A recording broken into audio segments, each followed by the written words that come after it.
naye nga Sheikh Muzata lekerawo okusekerera muno bannaye, lekerawo okusekerera muno Sheikh Muzata, lekerawo okusekerera Eddy Kenzo.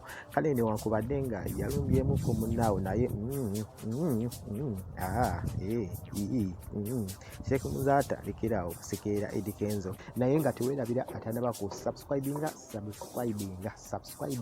kona ku kigambo o subscribing, sharinga akantu kano ka sharing ka video kano ka sharing WhatsApp zonna mbeera sharinga ebambe ebyo mbaramidde bintu byakalulu nembaga nti akalulu muketegereze nga temunnakasuula bwogenda okawalimu omugaso bwogenda okawalimu omulamwa mu area yaffe mu kitundu kyammwe awo mujja kubanga mulonze bulungi.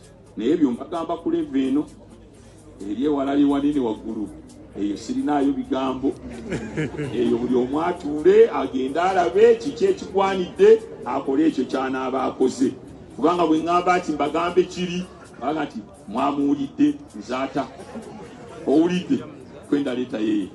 Bwe ŋŋamba nti mbagambe kino abavubuka nga olaba kutte munnaabwe Kenzo wallahi bamukubye mpaka lwafukamidde ku ttaka.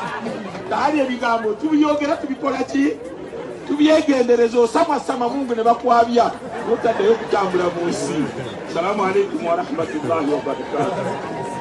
Alaikum salam wa rahmatullahi wa barakatuh. Wallahi Sheikh waffe Sheikh Muzata bannange, naye nga anze kugamba wamu ekintu kimu kyokka, subscribing YouTube channel waffe Uganda, subscribing atanaba ku subscribing, like nga sharing kantu kano ka sharing mu Facebook, WhatsApp groups zonna zolimu sharing, like nga commenting. Webali nnyo, webali edda.